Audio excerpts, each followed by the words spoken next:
Good morning, Internet, and welcome to your favorite new horrible show, the Geek Tank. I'm your host, Kyle Bradford, and I'm joined by Dave, Josh, and Nate. As always, we've got a wobbuffet of a show for you today as we lazily go over the news and releases of the week, as we always do. But that's not all.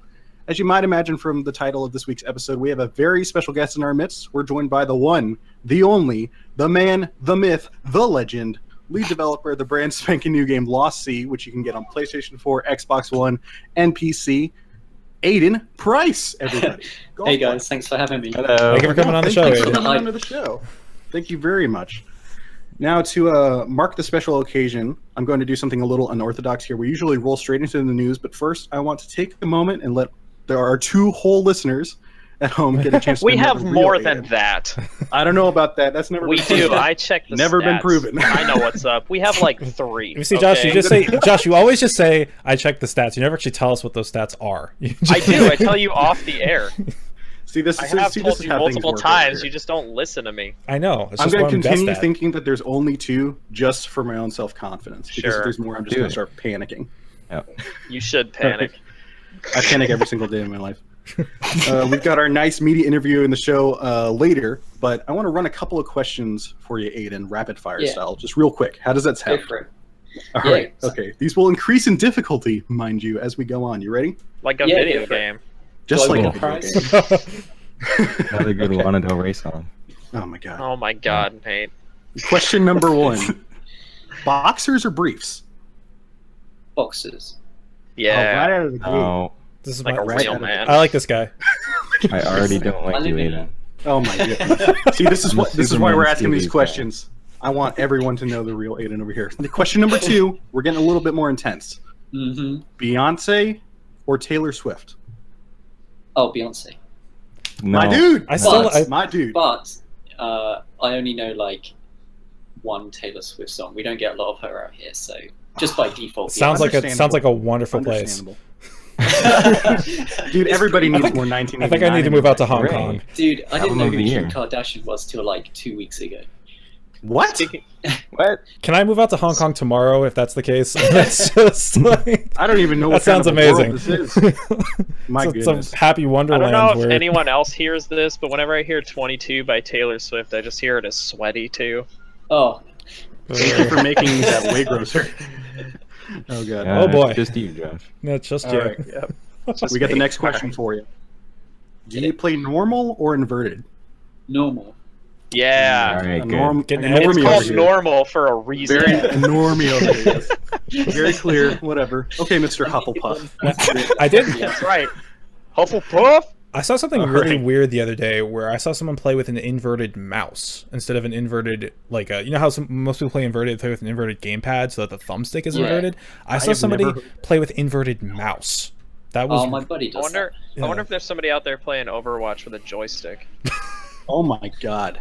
That sounds like an amazing idea. well. All right. Let's mosey on along to the final question. This one's going to be a little contentious. We fought Uh-huh. about this in our last episode, Aidan, Oh. just so you know. I guess you're gonna be Aiden. I guess you're the tiebreaker here. Yeah, I guess. All right. Is it pronounced GIF or GIF? GIF. My Thank God, God. I love this God. guy. I Oh my Just- god, my heart's just been because- broken. My Just heart. because the dude who invented it said it's GIF, it doesn't matter. oh my God, Kyle. Kyle, I'm That's exactly what we sorry. were talking about It too. belongs to the people now. Right. That's a Yeah. good point. That's a fair point. I don't want to dredge that conversation back. New best friend How status about here. who cares? It's a made-up word. That also works. That also works. You got to make everything sound important, you know.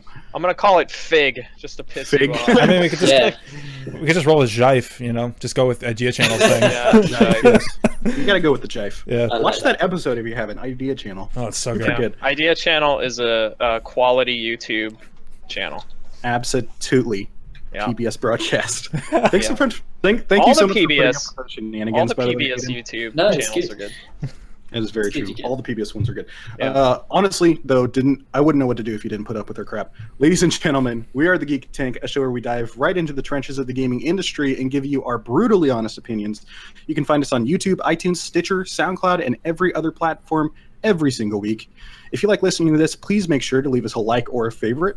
Just let us know that you enjoy the show, because whether it's your first or your 15th time listening in, you're an honorary member of the battalion.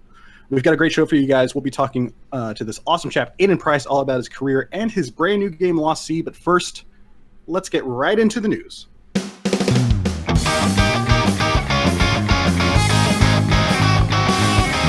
Okay, so we've got 6 news pieces on the docket this week. Our first story gives further proof that car dealerships are just sort of the worst.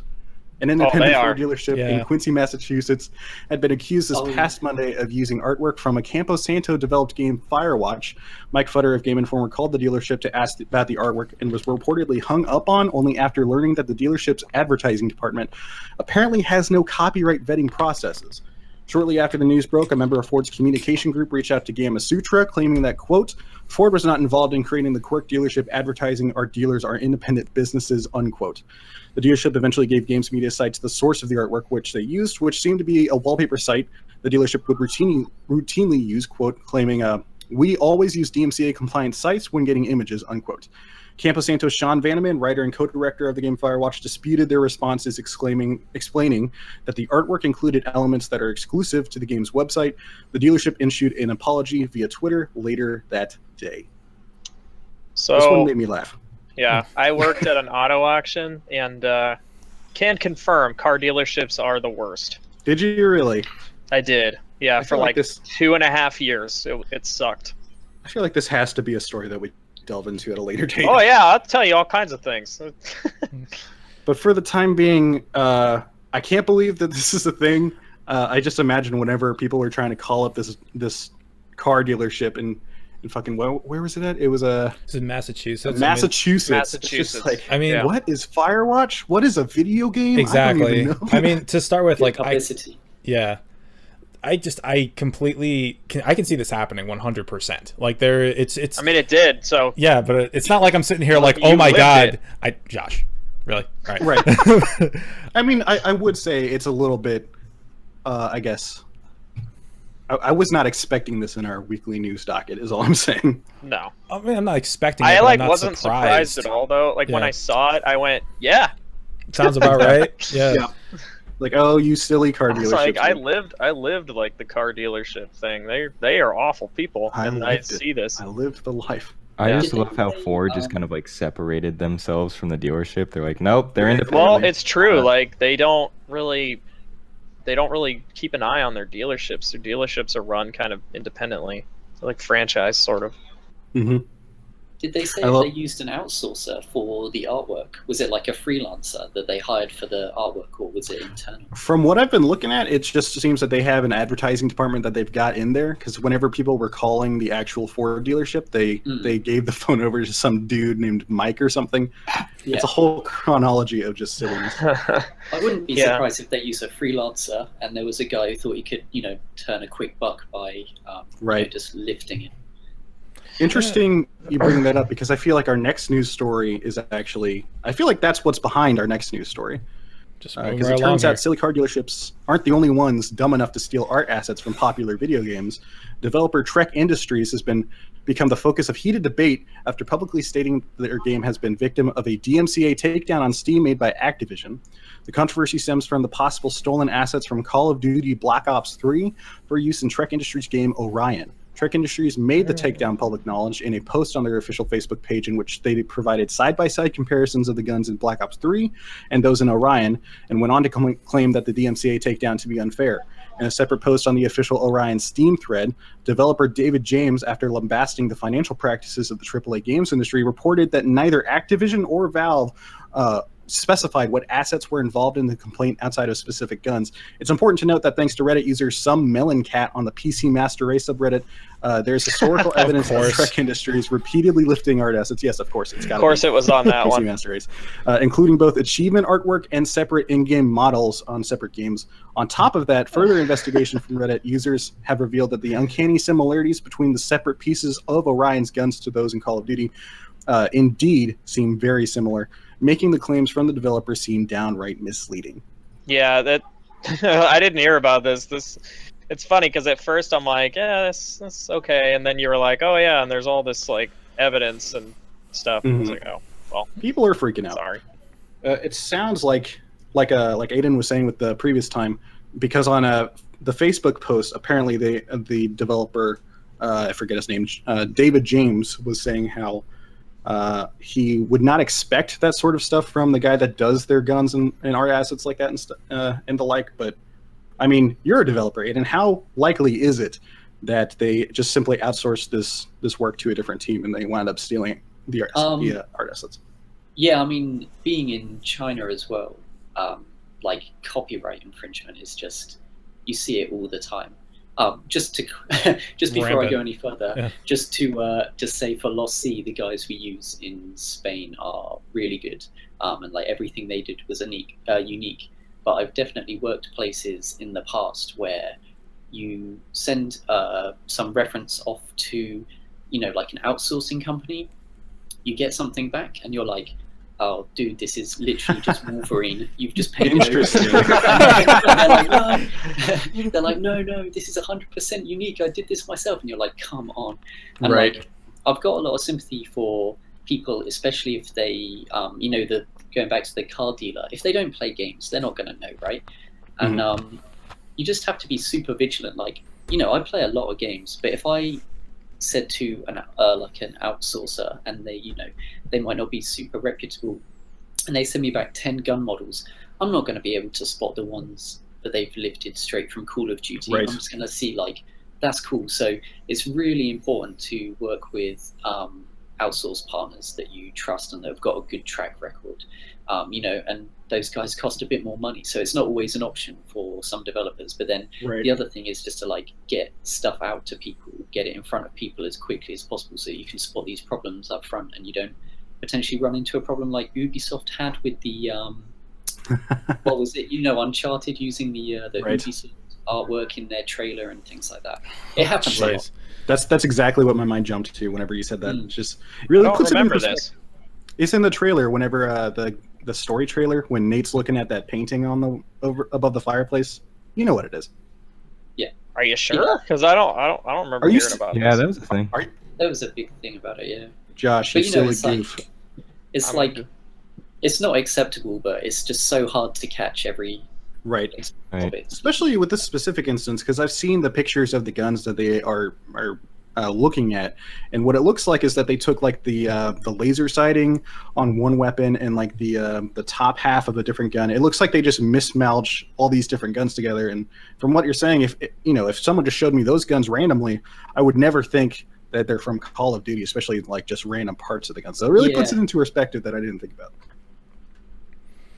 Yeah, I mean, you can only really tell, like, I saw some of the pictures, and it's, like, once they put them side by side, you're like, wow, like, that actually is pretty close. You're like, oh, that's it. Yeah. But, but when you're just looking at it as in the development stage, I'm sure you're not thinking, like, oh, this is definitely from Call of Duty Black Ops 3, because, I mean, who really looks at the gun models of Black Ops 3 that closely, to the point where they're memorized? Someone who plays a lot. I mean, I doubt that even. I'm someone who plays... But dude, I'm someone who plays Destiny constantly, and if you show me the gun model, I'd be like, "Oh yeah, that's Nerwin's Mercy." But like, I know what it is. Destiny is like, it's all about getting that precious gun, and I feel like Call of Duty is a little different because it's like, how many guns does Black Ops 3 have? It's probably a giant amount, and if you're like an MLG level player, maybe. Really? Because I would say there's more in Destiny than there would be in. Yeah, but I'm just saying that they're like better. They're like Ops. more interestingly designed, and I feel like Black Ops 3, it's just like, oh yeah, it's another black gun. Do you know what I mean? Pretty much. I kind of get that, yeah. But yeah, I totally agree with you. This is some shenanigans going on over here. So who knows? But moving on to our next news story: rickety release dates, Batman. It looks like we got another depressing news story for you this week. What? This time in the expected camp of things that might happen, after announcing that the new Batman Return to Arkham collection was set for a July 26th release date, publisher Warner Brothers Games have announced announced via a post in their WB Games forum that the game would not meet its previously promised date. Quote, after reviewing the progress of the project, the team at WB Games have decided to delay the release of Batman Return to Arkham to give the team at Virtuos Games additional time to deliver a polished Batman Arkham game experience. We do not have a release date yet, and we'll be sure to communicate that once we are sure that the game will be ready. We know this is disappointing news, but we feel the extra time will allow the team to create the best gaming experience for our fans, unquote. Without a new release date to accompany the news, it's unknown if we will see Batman Return to Arkham anytime soon. Do you guys think this is due to the apparent backlash that they had when they released that trailer and the screenshots, and people said it didn't look that much better? Yeah. What was that? I don't know what you're talking about. So they like released- the games looked like they looked worse than they did on. Yeah. Oh yeah, I did Yeah. see something about that. Yeah. Well, they're Perhaps. coming off the back of that PC port as well, so they're probably... That's what I was Oh thinking. yeah, Yeah. that's it. Yeah. I feel like there's a lot of pressure on them to get this one right off the gate. So, is anyone dying to play this? By the way, No, I Not don't really. I mean, I played them all already. I didn't like Night. yeah, I don't care really anymore. yeah. I feel like I don't want to return to those games. If I'm going to replay a Batman game, I want to play a new one. to be honest, I'm gonna play Batman NES because that game is amazing. Yes. You don't want to play Batman VR? I'd play that. It's Put on different. the cowl It's or new. whatever the hashtag is. Where the be the cowl. Be the cowl. You don't control Batman. You're just looking. No, you just get to like be the mask. Like they He put me plays in. his cape. Yeah. His cape. oh You're god, just, like, if that was in from an VR, oh my god. You're just flopping on the floor. You get caught in Oh, stuff. You get caught in stuff. You get to be Warren while like Oh, Bruce God. Wayne is just walking around the mansion in his underwear eating cereal. Whoa. Get that voyeuristic vibes in They're there. like, be the cowl. Be the Just cowl. him eating kicks. Oh, gosh. Speaking of collections.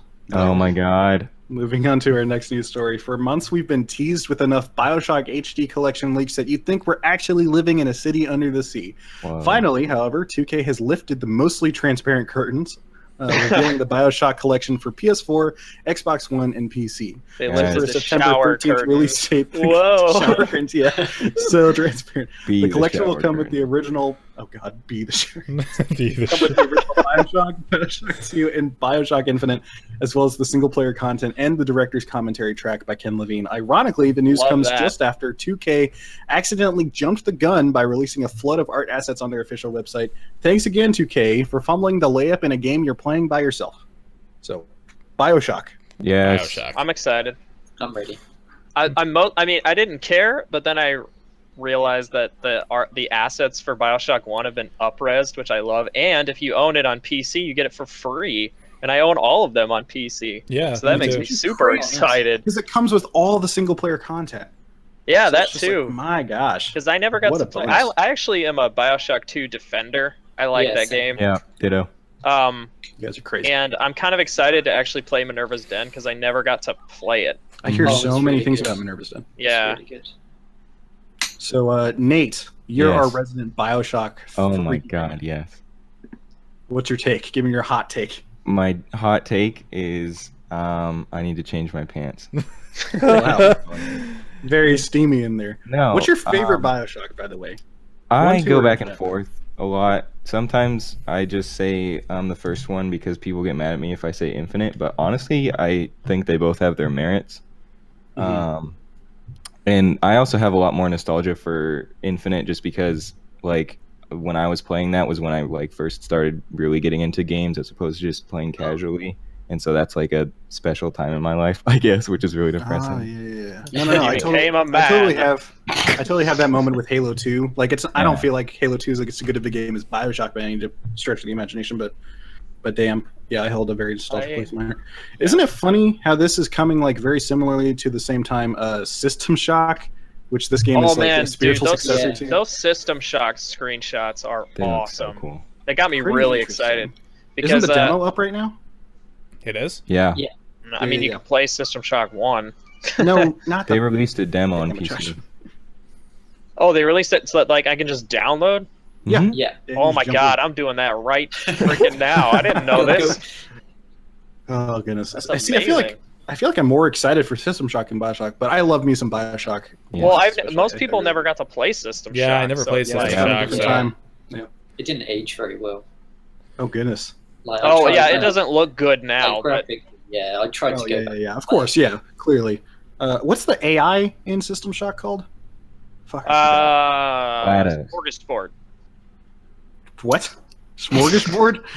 Yeah. And glad. Okay, fair enough. No, Let's it's move on. called like I can't remember. It's a cool. I just like the. Pick It's like on System oomph or Shock. something. I don't. Point is, System Shock 2 or System Shock coming back, as well as Bioshock. Moving on to our next news story. It seems the mukbang, God, I can't speak Korean, my fucking own language.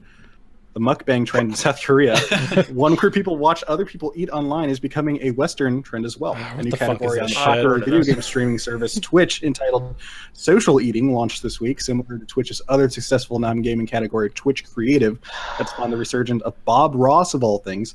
The new Social Eating has become a sort of overnight hit.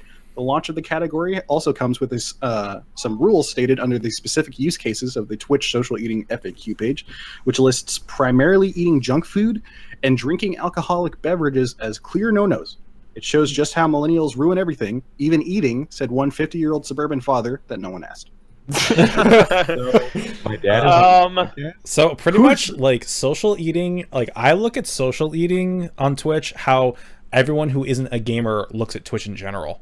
Like, you know how, like, you talk to someone and say, like, you watch other people play video games? Can't you just do that yourself? I look at social eating, I'm like, you watch people eat? Can you just do that yourself? Like, yeah, can't you just go to McDonald's and shove 20 McNuggets in your mouth? I've read a Vice piece on this, I believe, that was talking about, like, the psychology that goes into why South Koreans love watching other people eat. And since, like, so many people are so self-conscious about it, they want to just, like, be involved in this social aspect where they're just watching somebody stuff their face and living vicariously through that while they, like, eat something healthy or whatever. Super interesting. I think it's kind of weird, but, you know, good for them. It's super weird, yeah. I mean, let's not. See, I thought it was some kind of sexual thing. It is. That's still. It's definitely. I mean, isn't everything to some extent? Yep. System Shock now on Kickstarter. Oh my God. All right, so our next news story actually is interesting, aside from the fact that watching people eat on Twitch isn't. According to Maybridge, a market research firm, the Chinese government will now require all mobile games to be pre-approved by the Cyberspace Administration of China at least 20 days prior to the release, in an attempt to protect, in massively comic air quotes here, the use of users' personal data, unquote. The measures went into effect July 1st, yet oddly are accompanied by separate and more specific rules that will be implemented the following month. Developers will be required to obtain users' consent on using and collecting of any personal information from the device, and monitor user-generated content if necessary, taking measures against any, quote, illegal content, unquote, among other things. Aidan, you're coincidentally based in China, and arguably one of the ones that will be most affected by this in the new regulations. What's your thoughts on this stuff? Yeah, I mean, it's just, if you want to do business in China, you have to play by their rules, basically. And, right. You know, it's not much different to any other country. It's just that they've got a bit more stringent rules on what you can and can't show, just like culturally and in terms of, you know, like a lot of violent content or like sexual content they're not particularly a big fan of. Right. So I don't think it's going to affect people I don't think it's going to affect people any more than it does already, basically. Oh, really? You know, a lot of people who are looking to release games in China are very like culturally aware of what they can and can't do. And if you work with a good partner, I mean, you have to work with a partner now. I think they've rolled out a new law, which means that you can't release a online game or application in China unless the company is 100% Chinese owned. So that's why you've seen a lot of Chinese acquisitions lately, like Clash of Clans guys, Riot's full acquisition, Tencent's just taking over the world, it feels like. I mean, that's well, they've got quite a bit of money. Right. Yeah, that's. I saw some statistics from Zuge EX, who's a market, not a real market analyst, but he follows his stuff in the Chinese market on Twitter. Stuff's fascinating, and I really wish more people would focus on more international markets when they're in games media, but like China in particular, the mobile market's crazy huge just because there hasn't been any real console life over there, right? Well, yeah, they sort of skipped a generation. You know, it's like they went from having sort of no internet or like very slow speed internet, low power PCs, which is why, you know, a lot of stuff like these MMOs took off, like very simplistic MMOs or, you know, client-based games. League of Legends, and then they just big one. Yeah, exactly. And then they just hopped right over consoles straight to smartphones. Right. You know, and it's like Hong Kong's a bit of a different case to China, but for instance here, people don't have a lot of room. the apartments aren't very big. So in your family home, you've probably got like one TV in the main living area. And if there's like 4 or 5 of you living there, you know, your mum wants to watch dramas or your dad wants to watch like football or whatever. So, you know, consoles just quite a hard sell. Right. Yeah, especially since real quick. Sorry, go ahead, Dave. I would say from what I've read, the legal consoles, because they actually just unbanned consoles in China, I think in like 2011, 2012, and the only legally sold console there is the Xbox One at this point. I mean, granted, like they still sell every other console there, just illegally, but the legal Xbox One has all that DRM stuff that we got angry about for the American versions. Like basically, it's like the nightmare console basically that they're still trying to sell. Like, interesting. Like, PS4's legal there now as well. Okay. Yeah, I thought I saw. Real quick, what do you think about this Fuse Tomahawk F1? Yeah, going back to what we were talking about, copyright infringement. You know, it's like very heavily inspired by, you know, just like a little bit PS4 and Xbox One controllers. But you know, that I think it's they make a lot of products for the domestic market, and half of the people buying it aren't going to know what an Xbox One controller looks like. And you know, if it works for them, then you know, great, I guess. Right. It looks like it's set up for success, honestly, because they've partnered with so many AAA games to have out of the gate. So I'm excited to see how it does. Definitely, it feels like an experiment. Yeah. All right. So that does it for news of the week. It's great that we're able to get people of the internet the news that they demand, especially because this information is obviously so clearly hard to obtain. If only there was a way to do that for the games that are coming out this week too. Oh wait. There is in our next segment. What's coming out? All right. So the first game on this list, interestingly enough, was made by somebody here. Lost Sea, coming out July 4th on PS4, Xbox One, and PC. Aidan, correct me if any of this is wrong. This is all taken from Metacritic. Lost Sea is a 3D strategy action game that takes place inside a procedurally generated archipelago. It's up to the player to form a ragtag crew of survivors and explores the surrounding islands as they hunt for the necessary resources to upgrade their ship and escape the Bermuda Triangle. Does that sound right? Yep. Congrats! Yay, we worked. It did. It worked indeed. As a correction, though, it says July 4th. I thought it was July 5th. Is it July 5th? July 5th is Tuesday. Yeah. Okay, then I probably wrote it down wrong. I do many things wrong. Kyle. It's all right. Blame me for everything. Fine, that's whatever.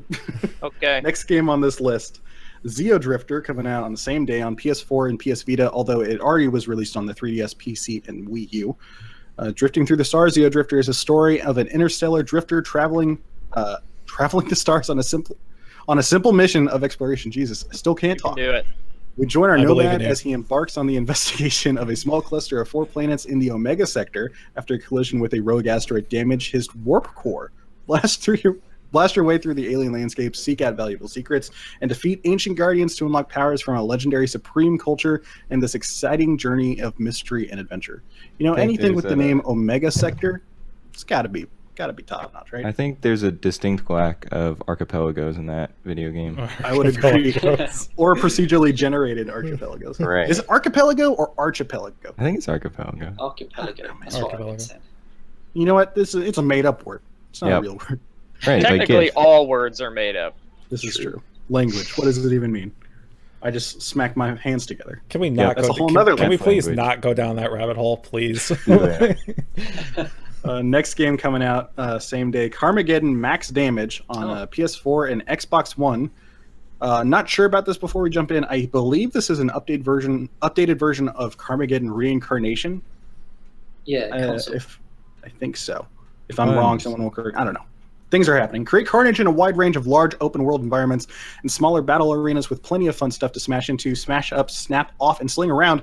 Explore city streets and country trails and arid deserts and icy wastelands, all packed with juicy meat bags for your killing pleasure. Meat bags, huh? Juicy meat bags. Whatever cools me off on a refreshing day. What? Interestingly enough, Aidan, which we will get to in a minute, you may be familiar with these guys, right? Yeah. Me and Dan, our programmer, used to work for Stainless Games back in about 2008. Man, So, yeah. like a whole age ago. Holy it seems like forever ago. It was 10 years old. Oh my gosh. Are you serious? Yeah, no, I'm serious. Oh my I god. was sold into slavery, yeah. Right. Let's just move on before we dwell too much on the comment. Romance of the Three Kingdoms 13 coming out July 5th on PS3, My PS4, God. Xbox One, and PC. Right, 15 or 13. Jesus, I'm getting ahead of myself. Apparently, they can make games faster than Square Enix. Well, I mean, I'm sure many people can. Although I'm not sure if the Xbox release of this game is happening in the States. Again, things are very hard to understand over on the Metacritics. The ultimate depiction of the Three Kingdom, a heroic drama. Oh, I thought that was the name of a game. And that's just all it says in quotes. Based on the concept of the Romance of the Three Kingdoms 13, we have compiled an experience that will immerse the player into the historically turbulent world of the Three Kingdoms with, in more quotes, human drama, seen through the daily interactions both on the battlefield and off between many heroic characters of the time, all playable. Spectacular battles shown in majestic battle scenes, and dynamism expressed across the great land of China in full 3D as each character plots and battles to expand their territory and much, much more. God, these descriptions. When you said human drama, I just thought of human music from Rick and Morty. The bong, bong, bong, bong. Oh, it's good. Human music, huh? I'm on season 2 right now. You should know I'm human on music episode 1. Yeah. Because that's Get all 'em I've done. watched. It's a good show. You should watch more. So good. Yeah. They I just put don't season watch. 2 on I TV. watch like no TV. Yeah, I mean, I watch stuff whenever I eat dinner, so that's how I Mm. consume it. Illegal. I consume it while I You consume consume it while you consume, yeah. Exactly. There you go. Next game on the list, Song of the Deep, coming out July 12th on PS4, Xbox One, and PC. In this game, you'll explore a huge undersea world, both free diving and in a submarine. It's a Metroidvania style of progression where you are constantly getting new abilities and figuring out ways to upgrade them as you take on the seemingly impossible obstacles that stand in your way. It's a challenging journey designed to test your mind and your reflexes in equal amounts. I'm excited for this one because this is the one that's being published by GameStop. Yeah, I was about to say, it's worth it to note that this is the first game they're publishing, I think. Yes, Is it this is. Insomniac? It is Insomniac. Indeed. Hey. This is a tiny little project that they've been putting off in the corner while they do giant AAA games like Spider-Man. Yeah. Spider-Man. Oh. Man, what a world we live in, right? What a world. Also being released on July 12th, Resident Evil 5 on PS4, Xbox One, and PC. The biohazard threat has not ended. Just when it seemed that the menace of Resident Evil had been destroyed, along comes a new terror to send shivers down players' spines. Chris Redfield returning... Yeah, I know. Resident Evil hero has followed the path of evil literally around the globe. After joining a new organization, Chris heads to Africa, where the latest bioterrorism threat is literally transforming the people and animals of the city into mindless, maddened creatures. He is joined by a new partner, Sheva Alamar, who lends her strength, intelligence, and sharpshooting skills to the mission. In order to survive, Chris and Sheva must work together to take on the challenges of discovering the truth behind this evil plot. Resident Evil 5. Just in case you hate yourself. Right. Oh man, get out of here. Resident Evil 5 is fine. No, it's bad. It's fine. Touching It is real bad. It is not real bad. Resident It's Evil real 4 is a 10 out of 10. Resident Evil 5 is like a 7.5 out of 10. No, it's like it's great. It's like a solid 5. Oh my god. It's got better shooting mechanics than 4. It's got co-op. It's more action based, so it like sort of changes from the series, but it's so much fun. That's what I play Resident Evil for. Honestly, like, I just felt kind of uncomfortable with the game in general because it's... I mean, are we all going to skirt around this, or are we actually going to talk about it? Talking about the white guy killing all the black people. I mean, like, that really made me feel uncomfortable. I played the demo, and I was really like... talk about I was Didn't like, they change all the... Didn't they change all the skin tones or whatever? And to be honest, like, when you finished that, Kyle, it was about to be... now experience more racism in HD. But, I mean, it's already in way. HD. I hate way. that so much. Oh my god. Yeah, tell me about it. I do not like it whenever people talk about an HD re-release of a game that came yeah, out last year. Bioshock in HD. It's like Bioshock's already in HD. It just doesn't look good. It's gonna look good now. Silly video games. Speaking of silly video games, though, last game on the list, Ghostbusters, comes out July 12th on PS4, Xbox One, and PC. Have you and your friends been experiencing paranormal activity? Grab your proton pack and join the Ghostbusters for Manhattan, blasting ghosts and trapping those runaway ghouls. Thank you, Josh. Thank you. I saw the second trailer for that movie today, and I was like, "Oh." Not that far. I got that far. Well, I saw Finding Dory today, and it was in front of it, and I was like, "Oh Jesus!" That baby bird short in the beginning of that movie. Oh my god! Oh my god! It's real life. I didn't like it as much as the what's the one? What's that one? The one with the volcanoes. That one. Oh, yeah. That was really sweet. That was really sweet. I loved that one. I like musical stuff, so that one got me. Got me right in the feels. Right in the feels. A volcano finds love. What? Pixar.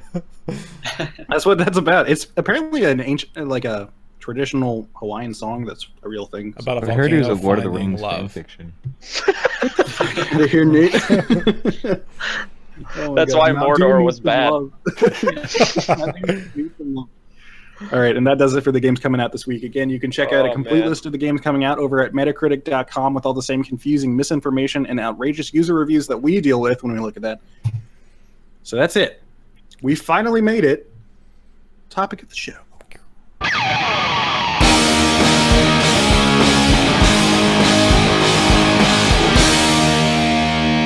I wanted to say that whisper quiet. So normally on the Geek Tank, we have a topic pulled from either something that happened this week or something out of our asses, and just take the following 5 hours to discuss everything about it. Since I feel like, Aidan, you don't have that much time to sit with us, and even if you did, you really wouldn't want to. Let's just get right to the business. Go for it. Let's see. You've had quite the interesting career. You made it across the world. You've worked at some well-known studios. So I want to start right at the beginning. Went to school at University of Portsmouth in England. But you were studying computer networking. Yes. Did you know then that you wanted to get into game development? No, because I always just assumed that video games were sort of made in Japan somewhere. Like, it never really. They're all made in Japan. Like, all of them, every single one. It's like if I think maybe it's a lot better now, but especially when I was at school, there wasn't really a lot of insight into like the creative process for like movies and games in particular.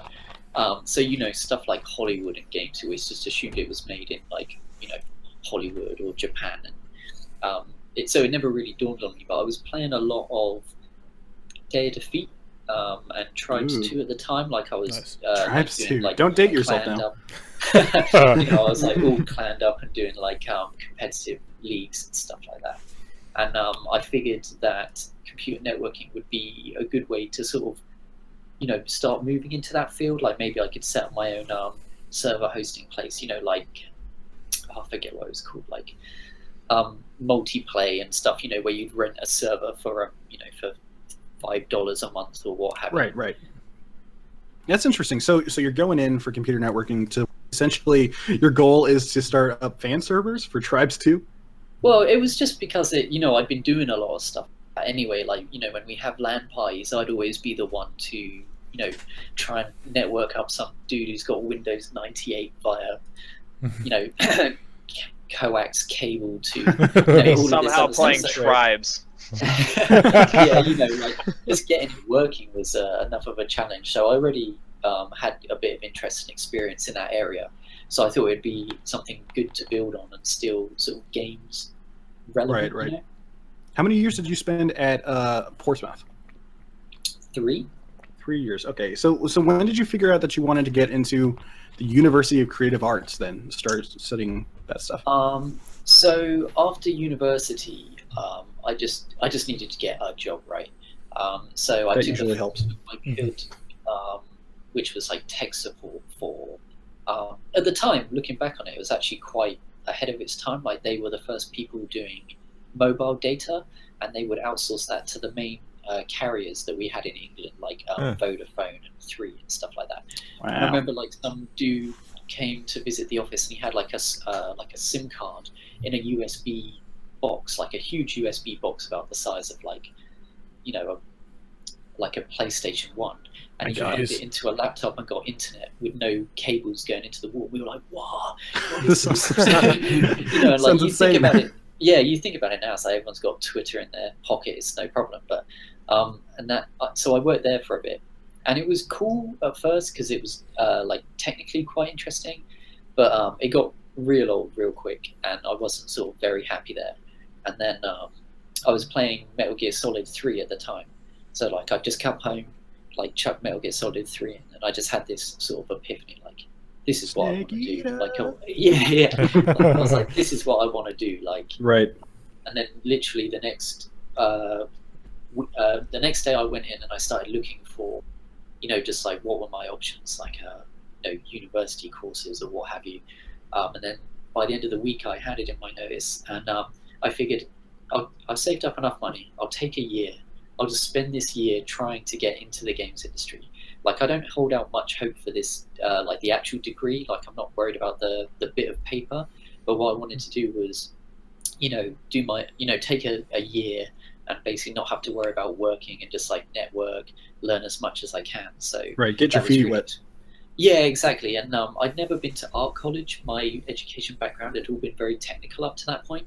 And so at the art college, the stuff that they were teaching about, art history and art theory and stuff was all completely new to me, and it was like fascinating. But it's actually very relevant to game design. It's like the fundamental things that are definitely worth looking into. So yeah. Right, awesome. So this is all in England, right? This is all where you're still over there, not in China. No. How long were you spending time at the University of Creative Arts, by the way? That was just a year. Just a year. That Okay, was just so whenever a master's, yeah.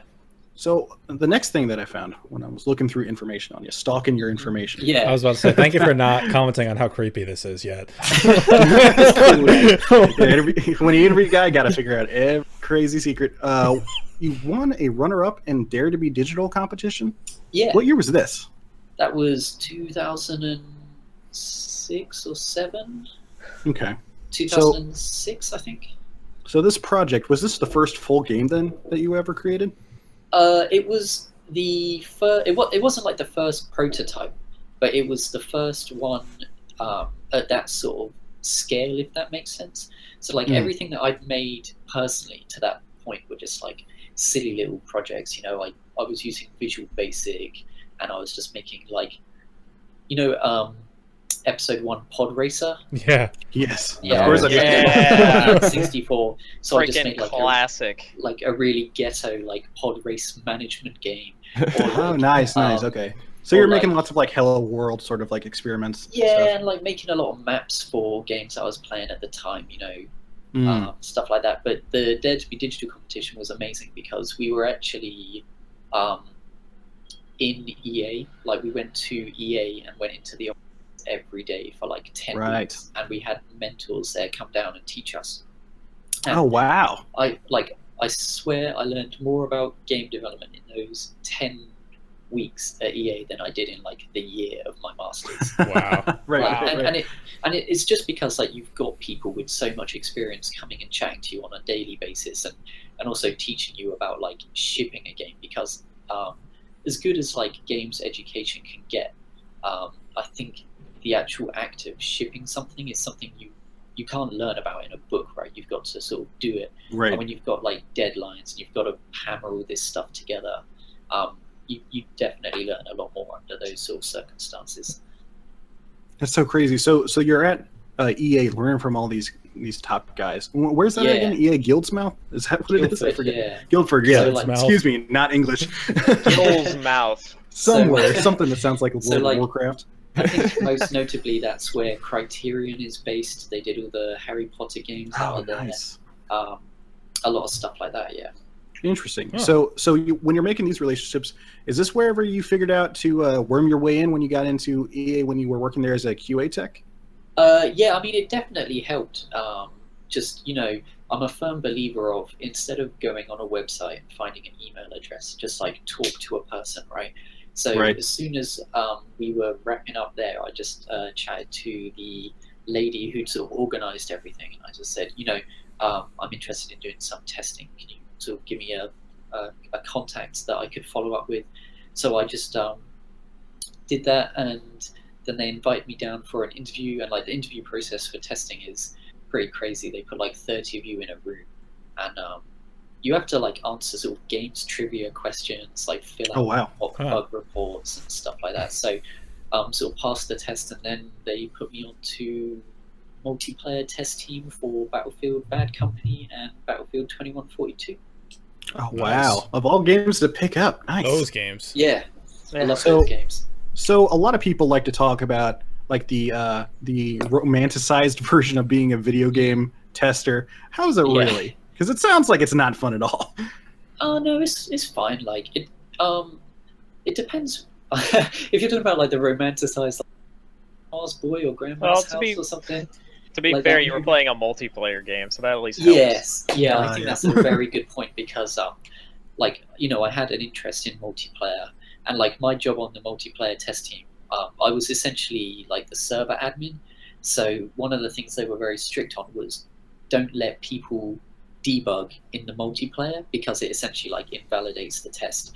But because the people there love games, they want to win so much, they might like sneakily Oh turn my on gosh. no clip, like zoom That's up on top of hilarious. a crane. So like sometimes it was my job just to lurk in no clip, just flying around the world, and then if I saw someone who would, you know, like no clip up onto a crane, just like spawn behind him and then just like take him out and just be like, hey, That's come hilarious. out. Sort of like So you're like a server mod.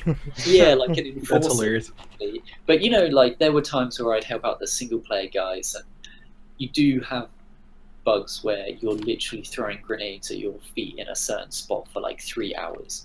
So you know when big games ship and people find bugs and they're like, oh man, this game's so full of bugs. It's like it's because you have like a human at the other end basically, and it's like it's really hard. The only way to solve a lot of those issues is just to throw people at it.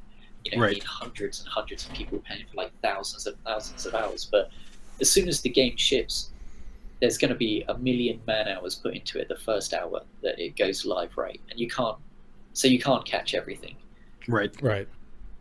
Yeah, it's so easy when we're on the other end just to criticize a game and you're like, oh my god, this is a complete and total mess, and it's just like, who knows how long that they spent fixing other Yeah, shit. or like the other side of that equation is if that's the stuff that you're finding in the game, imagine the stuff that they fixed Right, good before point. shipping. You know, Right. so odds are there was some pretty gnarly stuff going on beforehand that they were racing to get fixed. The but- nightmares. The Oh my night, gosh. the Yeah. nightmare that was Sonic 06 then. Like what they found. So many nightmares on that one, buddy. Okay, so after EA, like we talked about before, you were working with the guys over at Stainless Games. Yeah. How the heck did you get on board with the same team that make the Carmageddon games and Magic the Gathering? So because I had a very quick introduction to how unstable the games industry is, like I worked as like a production assistant at like a small publisher for about 6 months and then got laid off, and I was like, no. Like, dream Lexicon job. Entertainment by any means? Yeah, I was like, I no, tried dream researching job's into that, taken- and they don't Dude. have a website anymore. Their domain went out last month. Yeah, I mean, there's people who have got a lot of beef with them. Like, yeah, Oh, really? so I learned the hard way that the games industry is like super unstable. Right. So ever since Just gotta then, keep moving. yeah, just like keep your eye open for opportunities. And while I was at EA, because I knew that it was a, how do they, I forget how they refer to it internally, but it's basically like 3-month contract. You call it like a testing cycle or something like that. And I was like, you know, I'm not going to assume that they're just going to ask me back for the next cycle. So, you know, keep my eye out for jobs. And I saw that Stainless were looking for an associate producer. Mhm. And because I had like a little bit of background in it from that 6 months I'd done prior, I was like, oh, you know, I'll shoot him an email. And went over to the Isle of Wight and had a chat with Ben Gunstone there. And it was like the best interview I've ever had. It was just like a chat, basically. You know, we just sat in his office just chatting. And then, you know, finished my cycle at EA and then went to work for those guys. And yeah, like you say, they were doing like Magic at the time and a lot of other work for hire stuff. Yeah. Nice. Okay, so what does an assistant producer even do? Oh, literally everything. Literally Oh. everything. So Right, it's a great job. So it's a really, really great way to get into games if you're not a artist or a programmer. So, you know, it's very common for people to start in QA and then transition to production. But like it's quite good for people like me because I've got like a really short attention span. So one day you might be taking the game to like a focus tester, like recording that information, or another day you might be working with like the sound outsourcer on like the sound direction for the game, or working with the test team. There's a lot of stuff just like making sure everyone's on track, like chatting to them about if they're hitting their milestones and feeding that data back to the rest of the team just to make sure everyone's on track, or even right down to the very simple things like it's 10 o'clock, we're going to be in the office till like 2 or 3 in the morning, so someone's got to order food. So it's like me walking over to Pizza Express and like walking back with 30 pizzas and stuff like that. So yeah, a little bit of everything basically. Right on. So it sounds like you're getting a lot of experience across the board from being just an assistant producer and a tester before that. Is that correct? Yeah. Right on. So you can bring a whole bunch of stuff whenever you're moving forward, whenever we get to that. First, another place that I saw that you worked at in your work history, Splash Damage, as a senior production tester. Now, for everybody who is unaware, these are the guys that made the 2002 Wolfenstein game, Enemy Territory, Quake Wars, Brink, Batman Arkham Origins, the multiplayer parts. Like, these guys had a hand in a lot of stuff, even Gears of War's multiplayer right now. Yep. So how is it that you're going from place to place to place? It looks like you're just going crazy at the moment. Well, that was the financial, around that time was the financial crisis. So a great time, huh? Yeah, so because Stainless were a work-for-hire studio, and again, going back to like my sort of hard lesson in the instability of the games industry, I've always sort of, had a, like, keeping an eye out, basically. And perhaps more importantly, it's like I've been doing all of this Xbox Live Arcade games, and they were very well received and sort of very popular. But I really wanted to step up into like full AAA production, and like Splash Damage at the time was considered like quite small for a AAA publisher. Right. But for me, it was still going from like a team of 30 to a team of like 120 at the biggest. Wow. So you learn so much more, right? Because when you're a small team, like there's one guy who does literally all the level design, or there's one guy who does literally all the sound. But when you're moving up into a bigger studio like that, and you're interacting with all of these different departments as well. So you're seeing like, oh man, the environment artists, there's like 20 of those guys, and this is their workflow. And, the programmers, they've got 5 people for tools. Like, just little things like that. It's an incredibly good experience. Right. Was there anything that you liked more about working on AAA games than you did working on smaller titles? I think it's nice to be able to specialize. For me personally, I'm the sort of person where I like to have a hand in everything. Right. But there's definitely times where it's really nice just to be able to focus on like one specific thing, like one specific level, or the fixing the rate of fire or the balance issues on like one specific gun.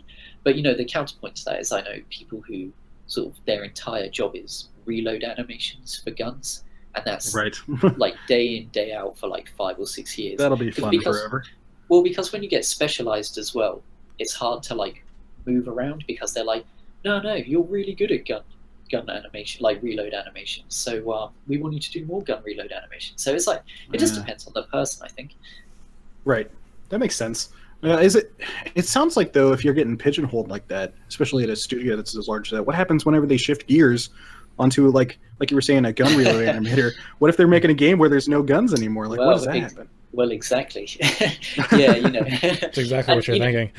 You see it quite a lot, right? You see it's very common AAA games to ship, and then, soon afterwards they lay off a bunch of people, and it's because the process just isn't, there's just not work for these people to do until they ramp back up, and it's like you can't make finished gun models if you still haven't decided what all the guns are and things like that. So it's quite unfortunate, but I think things have started to get a bit better recently, because it's starting to move more towards and especially after the like the financial crisis as well, they seem to have moved more towards like a freelance or contract solution for that. So you'll bring people on later in the project, and you'll say to them up front, like, hey, this is a 9-month contract to get this and this out the door. There might be a chance to extend it after that, but there's sort of no guarantees, and then everyone sort of knows where they stand, really. Right. I've heard from other people in the industry that say like working with games is you're not really making a relationship with the studio. You're making a relationship with the project, so that whenever that project's done, you just move on, making your next relation. Is that fair to say? I think it's fair to say the counterpoint to that would be if you are a big studio like EA, for instance, when they ship a game, everyone who's then not moving on to like the sequel or the DLC can be internally transferred, especially if you've got like 3 or 4 studios under one roof, right? So it's like, oh, you just finished doing Star Wars Battlefront. Now we're going to shift you over to level design, level geometry on Mirror's Edge. So, right. Yeah, there's if you're a big company, then that's an option. But for a smaller studio, it tends to be more project based, I'd say. Right. So you're moving around in England this whole time, but then all of a sudden, out of the blue, you go from the United Kingdom and you go to China, all the way across the world. What goes into making a decision like that? Sort of what I mentioned a bit briefly. I was Splash Damage. I was on a contract basis. And again, just because of like the sort of financial situation, they were like, we'll give you 6 months, and then they'd renew it like a couple of weeks beforehand. And those guys were really good about it, and I really enjoyed working there. But after 18 months, I was like, hey, I've been here 18 months, like I really enjoy it. Is there any chance of being sort of full-time permanent? They're like, sorry, we can't do that. But what we can do is like increase it to like 9 months. And at the time, my wife had been offered a really good opportunity that we'd actually looked into quite a while ago while I was still at Stainless, because I wasn't sure what the future held at Stainless. So she applied for this job in Hong Kong, didn't hear anything back. And then around that time, they got back to her and they're like, hey, yeah, do you want to come for this job? And it was a really great opportunity. And at that time, the iPad had come out, and I was actually quite excited about mobile and tablet-based games, because I was like, man, this is a real opportunity for there to be games, like smaller scale games around the sort of $3 to $5 price point, with a lot of stuff like turn-based strategy. It could be like a rebirth of this sort of tier of games that had died out. So I was really excited to go to Asia and sort of be at the front of that. But it didn't, unfortunately, it didn't really pan out like that. The mobile games market rapidly became about like clones. Right. Yeah. And whatnot. So turbulent times, it sounds like, over there. It wasn't too bad. Like I came here without sort of knowing anyone or without like a job to go to. But I just basically thought, well, there's not much of a game scene here, so I'll just organize like a monthly meetup for people. Just sort of, managed to find something without too much difficulty. Okay, right on. Is that how you wound up getting at Plastic Fantastic as a game designer? No, that was more like traditional, just spamming out job applications when I first grabbing one from the net, as it would. Yeah. right on. Yeah. Okay. Yeah. So then it is also showing right before things get really interesting that you're working at a place called Ugly Soft. Now it's also like this is when you're first really becoming a game designer instead of an assistant producer or a senior production tester. What's the difference from going from that level of design all the way up to like you're now a game designer? I think because of my background, I've always tended towards doing design and then doing the more project management side of things as well. I actually believe that design and production are very, very tightly interlinked, because you can't plan what you're going to make unless you know what you're going to make up front, right? So there's always going to be like a relationship between design and production in that side. And also in Hong Kong in particular, I don't know why, but they don't tend to have the same roles that we do in Europe. Like producers just don't really exist here in my sort of experience. Huh. Okay. It's more like in the UK, or like I would imagine it's the same in America. You've got like producer, and then you've got like lead programmer, and then like programmers, and the producer comes up with the schedule with the lead, and then the lead feeds that back. But here it's basically like there is one guy who's basically like lead programmer and only programmer and project manager, and then like 12 artists. It doesn't necessarily match what we do in the West. Right. Huh. Yeah, that's interesting. I was about to ask, like, what the differences are between Chinese and Western game design cultures. It seems like it's fairly different. Do you think that applies also to Japan and at least South Korea? Japan is a different kettle of fish. I think they tend to do things. In Japan, they tend to do a very sort of linear development process, and that's why they're able to demo games that look very polished very early on that you don't hear anything about for years afterwards, like Final Fantasy. Like that's exactly what I was about to talk about. That's all I was thinking about. Yeah, it makes a lot of sense too, because like Famitsu, is always doing those like 15% complete on this game and sort of stuff like that, reporting. So I've always wondered how they do that. That makes a lot of sense. Yeah, they tend to do a lot of stuff up front. So let me think of like a game, for example, like a linear adventure game, right? So in the West, you'd have like Skyrim, an open world like adventure game like Skyrim, and then in Japan you've got something like Xenoblade. Is that the one with the mechs? Xenoblade, buddy. Yeah. So for instance, with that, something. they'd be inclined to do like all of the game. Like all of the mechanics, all of the stuff up front, and then do like a very well polished, very small amount of the game, and then just like build content afterwards on the back end. Whereas like the Western style of development tends to be more like doing everything from the beginning and building each little bit up a piece at a time.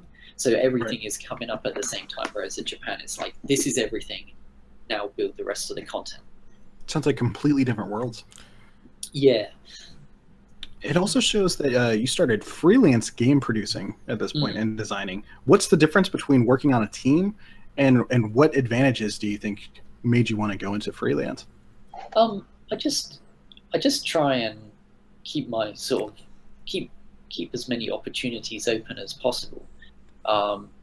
Just like, I really like working on console games, but when I moved here, I knew that wasn't always going to be a possibility. And it's like, I love working in games and I want to stay working in games. And so I've always believed that it's very important to keep working and keep your experience up, because I believe that even if you have 6 months experience in educational games, that's still 6 months more experience that will help you moving forward, as opposed to like sitting at home and not doing anything for 6 months and waiting for like the perfect opportunity to come along. Right. So it was a good opportunity for me just to get out there and do a lot of stuff that I hadn't done before and sort of like challenge myself a bit. So, being in China is going to be like a lot of mobile, but I worked in a university here and did some academic games for the schools here. It was basically run by the Chinese government. So that was pretty crazy. And then, a lot of little bits and pieces here, like helping some online games improve their first time user experience to try and increase retention, or like helping out a buddy doing balancing work on their MMO, and just lots of various bits and pieces. Little work everywhere, getting your hands in all these different pots. And most of it was people that I knew already, and when they found out that I was sort of available for work, they were like, oh, we need someone to do this, or oh, we need someone to do that. So So it sounds like things are finally moving us towards whenever you're starting work at East Asia Soft. It's Sean Connery. Oh, man. Sounds like you got some freelance. So these video games, All right. You got it now, dog. Oh my god. All right. So the guys that are responsible for Rainbow Moon, great game over there. You wind up over there and you're working on Lost City. Were you there part of the creating of that project in pre-production and stuff? Were you involved in the concept? Lost City. Yeah, right. Lost City. Sorry, yeah. So East Asia Soft internal studio sort of didn't exist when we first started talking. And then when I found out that they were interested in doing console development in Hong Kong, I was like all over it, basically. So taking advantage. From the very beginning, just like, helping even stuff like finding the office. And that all goes back to what I was talking about with like production, right? You just sort of, if there's something that needs doing, you just like jump in, basically. And then we started coming up with concepts in around about October. And so there was a couple of months at the beginning of the project where it's essentially just like me in the studio on my own, just like bashing out game concepts, just cranking them out.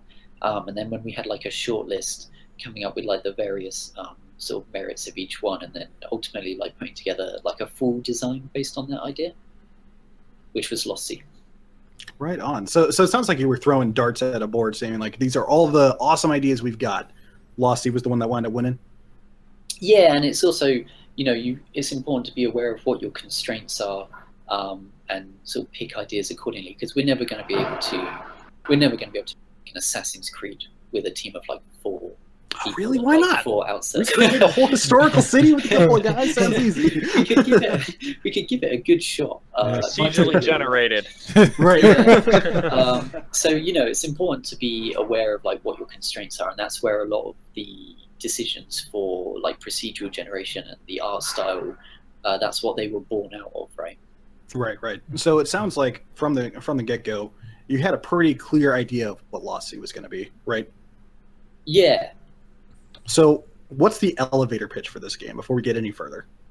The elevator pitch for it is it's an explorative action-adventure game set in the Bermuda Triangle, where you have to navigate procedurally based islands and recruit a variety of crew members to help you escape. Sounds like there's a lot going on in this game. Were there any specific inspirations that you guys took to make this one? Sounds pretty original. So the original idea, and I was chatting to someone about this quite recently, because now that the game's out, I've been putting together like a bit of a post-mortem and just sort of having a bit of a review. And the original idea for the game was it was meant to be like a little bit more on the sort of explorative sort of strategy side of things, and then over time, as we sort of implemented stuff and play tested it and took it to trade shows, we sort of iterated based on the feedback that we would get. But the core principle behind it was, okay, so in Zelda, you get a hook shot, and then you've always got the hook shot. What if, instead of it being an item you chuck in a bag, it's a person? And if they die, it's lost forever, right? So we had this phrase internally that we called like living gear. So it's like, hey, you've got 2 guys. One can build bridges and one can bring you back to life. And we want to, if one of them looks like he's about to die, but he's the less useful of the 2, you're like, oh man, should I go back and save him? Or should I just, keep this other dude alive who's a bit more important? Right. So you're trading literally like the things that you can do in the game with these guys, right? Yeah, looking back on it, it's a bit harsh, really. Like, you're blowing my mind. I knew about this all. I've seen the trailer, done some research. Dave himself, he was able to play the game, but my gosh, I'm just getting hyped over here now. So we've got Zelda-like inspiration coming from hookshot, like a dude who can hookshot, which you're playing with people's lives over here. Lost Sea, like you said before, strategy action game. So from a 1 to 10, 1 being StarCraft, 10 being Bayonetta, where does this lie? Probably like 7. Ah, okay. I'd say we started at 10, and then really we started like flipping around on airplanes and everything. No, so like originally you had crew members that you could sort of send them out to gather resources, and they'd bring the resources back, and then you'd use that to upgrade your boat and stuff. And then we took the game to the Penny Arcade Expo in Australia. And people just didn't get it. They were sending their dudes out, and because with an RTS you've got a mouse, the camera angle's a bit more zoomed out, it's a bit easier to keep that awareness of the whole map going on. There's a lot of pings, like when a unit's getting attacked, it will ping it on the map and all this stuff. And we had our map buried away in a different screen, and people were like, oh, I sent my dude off and now he's disappeared. And it's like, well, yeah, odds are he's probably like died, or people or like you're just bad. Like they it was like completely our fault, right? Because a lot of the stuff when you're coming up with like game mechanics and design, like it's as important to communicate it clearly as it is to implement it well. So we had this demo where you could sort of send crew members off, and then people were sailing onto the next island without taking their crew members with them. And it was just like a very fiddly manual process. So when we came back from Australia, we just took the opportunity to have like a little bit of a review basically, and say like, right, how can we streamline this process? Right. How long ago was that? Man, how long ago was that? Like November 2014, I want to say. Oh, okay. I think we took the game to PAX after we'd basically been working on it like 8 or 9 months. Okay, I see. So this is fairly early on in the development. Yeah. Okay. So another thing that I've been noticing from the marketing information stuff that's out there, this game seems super cheery. I'm loving the vibes. Cool. So but it's like surrounding a very sort of dark tone, like we were talking about. You're playing with people's lives over here. Was that always the main idea, just to keep it light? Yeah, and that was very much just because of the type of games that we personally like. We're all big fans of colorful games, and I've worked on a lot of military dude shooters, and I like military dude shooters, but again, we're also a very small team. We can't have like super complex player models with like normal maps and stuff like that. So it was sort of like 50% it played well to our strengths, and 50% just because we love that art style. Right. I mean, I gotta say, I like it too. I love the comic book vibes that this stuff is going on. Another thing, it seems like this boat super important, right? So this archipelago. I'm sorry, I almost said archipelago. Archipelago over here. It's procedurally generated, like we were talking about. All these things going on in different places. So the boat, how important is that? Is that just a means to get from island to island to sort of progress through? Yeah, that's like your base of operations. And like very early on in the process, we the plan was like, oh yeah, it'd be cool if you could sail the boat between islands. But then we realized very quickly that that's basically a second game on top of the one that we were already making. Because you have to have like completely different physics models, like completely different control map, and there was just no way that we were going to be able to do that. So the way that it works is that every time you land on an island, the base is like your little hub. It's like your base of operations. Right. Yeah. So do you have the ship from the get-go, or do you have to like gather stuff together and start creating the ship on the way? No, that's basically the tutorial. You find a guy who's got the boat, and he needs the tablets in order to escape. Like, he's not capable of doing it himself. Okay, I see. So what are these tablets? So tablets, earlier I was talking about it used to be very resource gathering focused game. Right. You used to get like wood and metal and nails and things, and when you collected a certain amount of those materials, you take it back to the boat and repair the boat and then sail on. And what we realized is that if you've got like 2 or 3 resource types, there was always going to be one resource type that was the limiting factor. So you'd always have loads of all the other stuff, and you'd just be running around looking for like this one last, in this case it was screws, right? So you'd be running around the island, you'd be trying to find one more screw, and it wasn't fun. It felt like it was sort of punishing the player, like they've collected 99% of the stuff. And like, I'm sure you guys have played like MMOs or games like Monster Hunter. Yeah, I was about to say, it sounds like Destiny for me. Yeah, when you're just like grinding out like that one last bit. Like I play a lot of Monster Hunter, and like I dread to think the amount of hours sunk into just trying to get like one item, and it feels like overly punitive, right? Mm-hmm. So what we thought was, hey, instead of punishing the player for getting like 2 out of 3 of these items, what about if we flip it and reward them for collecting more of them? So encourage them to collect 2 out of 3 instead of trapping them until they've collected 3 out of 3. So then we started thinking about, what are the what sort of rewards can we give the player for collecting multiple tablets? So the way they work is, it's essentially like rolling a dice, right? So if you collect 1 tablet, you get 1 roll of the dice, and then 2 and 3 rolls of the dice. So it's to give the player more choice about which island they want to go to, and hopefully be able to like move a bit further down the chain. So if you collect 1, you might roll a 2, and you have to stick with the decision. There's nothing you can do about it. But if you get 3 tablets, you can say, oh, I can move 4 spaces like further down the island chain, but then I'll be landing on a hard island. I don't really want to do a hard island because I haven't got much health and I haven't got much crew. So what about if I pick this easy island 1 spot beforehand? Just give the player a bit more choice, really. Right. Okay, that makes sense. So we're also talking about these crew members that I keep bringing up because I'm so interested in this idea. Is there a set number of these crew members around the map, or is it like this is everything else just so procedurally made?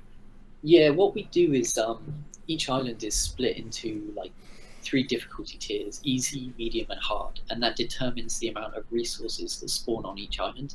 So a hard island will have less loot for the player to find, less crew to recruit, less tablets, and conversely it will be much bigger, so it will be put you much more risk because you have to spend more time on the island, and also more enemies as well. Okay. So it sounds like things are, at least from this crew member perspective, things are pretty fixated and focused? Yeah. Okay, right on. So it also sounds like this game's been in development for around a little bit over 2 years, would you say? Yeah, I think it would be like 2.5 years of development, and then probably about like just under 3 years for me, because we'll stuff prior to sort of getting rolling on the actual production. Right, and you were saying that this is eastasiasoft's first ever self-developed game, is that correct? Yeah, the first one from the internal studio. Right on. Like See, this is exciting. This is super exciting. So, have you guys? I know you were saying how this was from the get-go going to be a console game and a PC title. Was there ever any idea of porting it to mobile and having some sort of second screen experience, maybe, or anything like that? Microsoft is so when you apply for when you submit to Microsoft and Sony, they're very keen for you to use a lot of the console-specific features. So with PlayStation, they're very excited for you to use like the light bar and the speaker and the trackpad. And then with Microsoft, they're very excited for you to like, oh, how can you maybe you could use Kinect for this, or like they had what was it called, Smart Glass? Yeah. Oh yeah. Right. That thing that never happened. Yeah, exactly right. So they're very keen for it to happen, and it lends itself well to certain things like maps, but with a lot of that stuff, it's so what's the word? Like, it's so tertiary to the game that it's really a case of like, right. They're forcing you to do stuff outside. Well, right? they're not forcing you. They would just like you to use it because they're trying to incentivize. Yeah, exactly. And okay. It's like when you're developing a game, you've got so much going on that you leave all that stuff to the end. It's like, yes, it would be really nice to have like this feature or that feature, but it's just not viable all the time. Right. So is that the reason why it's not on the Wii U? With all that stuff going on? I was just actually thinking about that. Right. I mean, it's an interesting point, right? Because when you think about something like Watch Dogs, which is on the Wii U, right? I believe. Yeah, it is. Yes. Yeah. No, oh wait, no, I think it got canceled. No, I think it's on. I think it's there. No, the Wii U version got canceled. I'm fairly certain. Oh, okay, but say for argument's sake, you take like a AAA game like a Watch Dogs or a Batman or something, and like on paper, sure, yes, they could take the Xbox 360 version and put it on Wii U, but there's so much extra work that has to go into like porting the engine, because that might be a huge job. And then you've got this touchpad, and if they just do like the bare minimum on it, someone's gonna say, "Oh man, I would have really liked to see them use the touchpad a lot more." But that's a lot of work. Like, that's a lot of new work that's only going to go into like the Wii U version, right? So I think you tend to see people just like put a map on it and then call it a day, basically. Right. For the most part, yeah. I'm just picturing with Lost Sea with you guys going to Nintendo and be like, so how are you gonna put in gyroscope controls? You're sitting there like, the game's on a flat plane. Yeah, but can you make it work? Miyamoto's talking to you and like, hey, we need this. Reggie's like, come on, man. I mean, I love my Wii U, but I think the stuff I play on Wii U tends to be like Nintendo first party or like Monster Hunter, just because the touchpad is set up really well, because it's like it apes the DS lower screen, right? So right. Absolutely, I agree. Luckily enough, the new Zelda will be Wii U Pro Controller enabled as well. So if you don't want that, random bit of information. But back to Lost Sea. There's one more thing that I've been thinking about in this game. So in this trailer, which starts off ironically enough, reminded me of BioShock 1. You got this guy in the plane looking at a map. Lightning strike hits the propeller, fall down. When you're starting in the game, tell me about the first couple of minutes that things are going on. You talked about the ship tutorial where you're learning sort of how things are working. What's the immediate goal? Yeah, we decided to make the sort of intro experience a tutorial, and then once you finish that, once you can just sort of skip it and go straight to the the regular islands, because the game's all about like dying and replaying. And we didn't want people to like have to sit through this tutorial experience, and also I'm just not like a really big fan of like very labored tutorials, right? I'm the sort of person where I'd rather jump in and prefer to sort of learn the ins and outs for myself. So we Right use there the with you. tutorial as an experience, as an opportunity, basically, just to have like quite a linear, short, guided experience. So your plane crashes, you wake up on the island. In order to even get out of the first room, you've got to like find a machete and learn about like chopping through bushes and stuff like that. And then very quickly we throw a couple of enemies at you. Introduce you to the fact that tablets is the primary goal of the game, and that's what you need to do to finish the tutorial. And then we also make you recruit a crew member in order to finish the tutorial island, just so that you get familiar with like hiring crew, getting them to do tasks. So by the time you finish the tutorial, you should know like all of the core skills that you need to in order to complete the game. Right. So on these crew members, just one more point on that.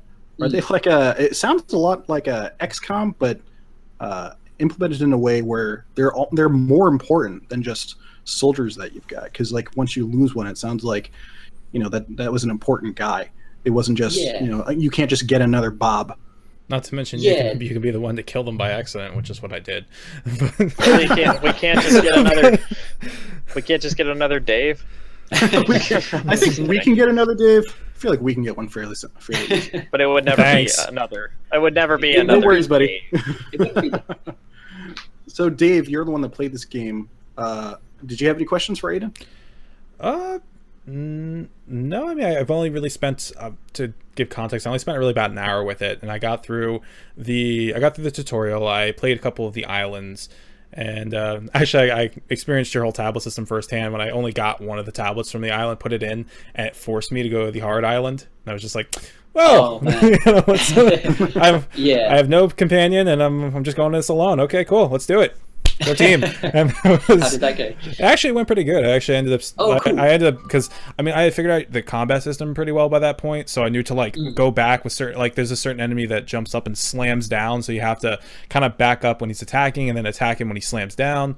And the only thing that caught me by surprise, though, was that there's just this, I think I was walking into this one little part, might have been like a cemetery or something, and I walk into this open area, and then just 5 enemies just spring up out of the ground. And you're just like, okay, I guess this is happening now. And you just start fighting them off.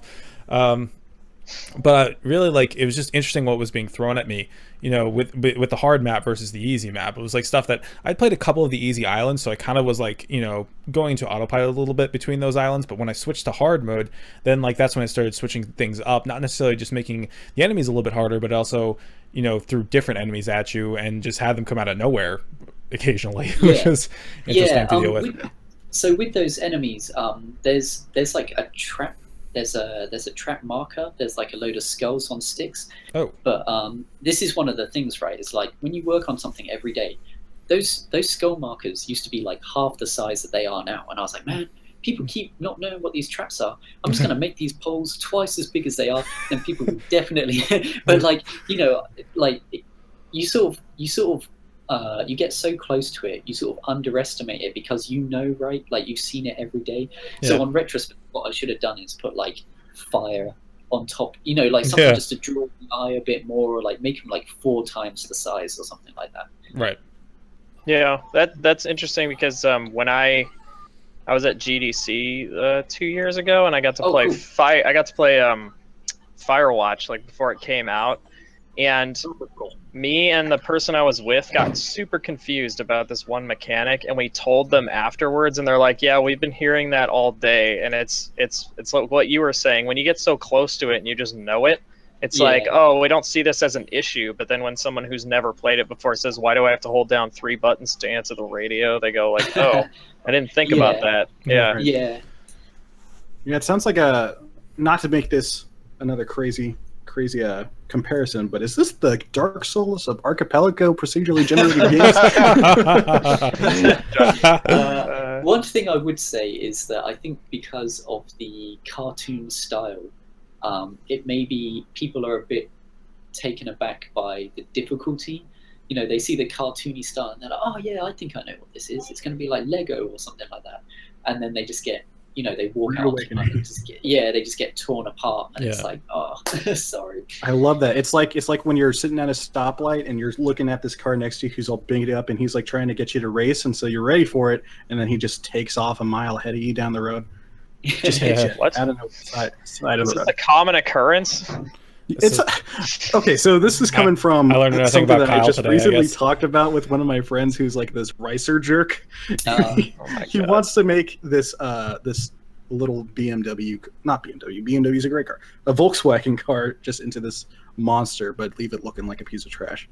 I forget what the term's called. So this comparison is literally the worst thing I could ever make. Piece of trash. But I've got one more question for you, Aidan, before we let you go. Yeah. Where does that portal go? Oh, yeah. Where does it go? Hopefully it takes you home.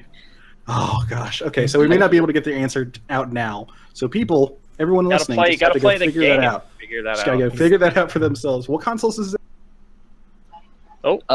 Hello? I cut out. He cut Sorry. out. What consoles? What consoles is this add on again? PS4, Xbox One, PC, and on PC we're on Steam. Good Old Games, Indie Bundle, and we also have a Linux and Mac version. Oh wow, you're just literally everywhere. Okay, yeah. Is there a Windows Phone version as well? Right. You can buy this game right now. Or a Windows 98. I know that you got tribes working on Windows 98. Oh my We gosh. know you can do it, Aidan. I'm getting that boot down in my head.